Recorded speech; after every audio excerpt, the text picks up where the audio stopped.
कौसर के सामने आई जिंदा बेटी मुनीरा, परवेज की जेल जाने की बारी।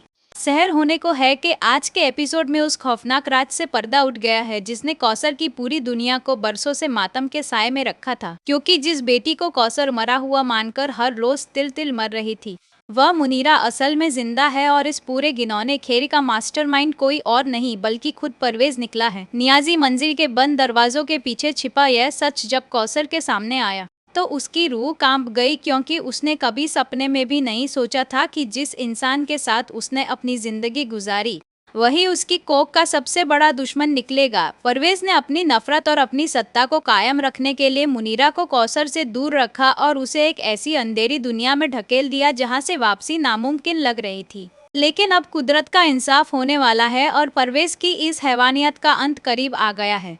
फिजा टेली टॉक पर आपको बता दें कि कौसर के सामने जब मुनीरा की जिंदा होने की तस्वीर साफ हुई तो उसका ममता भरा दिल फट पड़ा और उसकी आंखों में अब दुख नहीं बल्कि परवेज के लिए वो नफरत है जो उसे तबाह कर देगी। परवेज ने मुनीरा को एक मोहरे की तरह इस्तेमाल किया और कौसर को इस कदर तोड़ दिया कि वह कभी अपने हक के लिए खड़ी ना हो सके।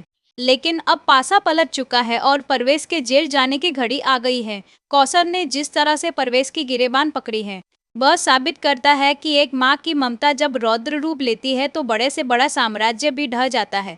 फिजा आपको बताना चाहती है कि इस पूरे खुलासे के पीछे डॉक्टर फरीद का भी बहुत बड़ा हाथ रहा है, जिन्होंने परवेज की चालों को समझ लिया था और धीरे धीरे कौसर को उस सच तक पहुंचाया जिसे परवेज ने सालों से दफन कर रखा था। मुनीरा की वापसी सिर्फ एक बेटी की वापसी नहीं है बल्कि परवेज के उस नकाब के उतरने की शुरुआत है जो उसने शराफत के नाम पर पहन रखा था। माहिद और सहर भी इस सच को जानकर हैरान रह गए हैं, क्योंकि उन्हें भी कभी इस बात का अंदाजा नहीं था कि उनके ही घर का बड़ा इतना गिर सकता है कि अपनी ही औलाद का सौदा कर ले या उसे अपनों से ही दूर कर दे। नियाजी मंजिल की दीवारों ने अब तक परवेज के बहुत से पापों को छिपाया है, लेकिन अब जब पुलिस की गाड़ी घर के बाहर खड़ी होगी तो परवेज के पास भागने का कोई रास्ता नहीं बचेगा। कौसर ने साफ कर दिया है कि जिस बेटी के लिए उसने अपनी पूरी जवानी आंसुओं में बहा दी, उस बेटी की गुनहगार को वह कभी माफ नहीं करेगी, चाहे वह उसका पति ही क्यों ना हो। परवेज अब भी अपनी चालाकी से खुद को बचाने की कोशिश कर रहा है और यह दावा कर रहा है कि उसने जो कुछ भी किया वह खानदान की इज्जत के लिए किया।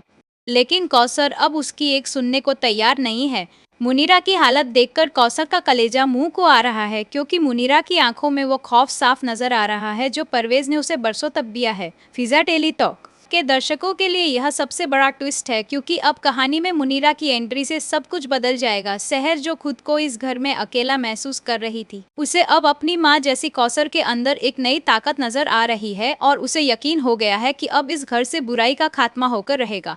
परवेज की गिरफ्तारी का मंजर इतना भयानक होने वाला है कि नियाजी खानदान का हर सदस्य कांप उठेगा, क्योंकि कौसर ने खुद परवेज के हाथों में हथकड़ी लगवाने का फैसला किया है। वह परवेज जो खुद को कानून और कायदों से ऊपर समझता था, आज एक लाचार अपराधी की तरह खड़ा है जिसकी आंखों में अब अपनी हार साफ दिख रही है। माहिद भी अब परवेज के खिलाफ खड़ा हो गया है, क्योंकि वह जानता है कि जो इंसान एक माँ से उसकी बेटी छीन सकता है वह कभी किसी का सगा नहीं हो सकता। फिजा आपको बता दे कि आने वाले एपिसोड में आप देखेंगे कि कैसे मुनीरा की यादें अब सच को सबके सामने लाएंगी। सहर और माहिद मिलकर अब मुनीरा को वो जिंदगी वापस देने की कोशिश करेंगे जो उससे छीन ली गई थी। परवेज के जेल जाने के बाद घर की बागडोर अब किसके हाथ में होगी, यह देखना काफी इमोशनल होने वाला है।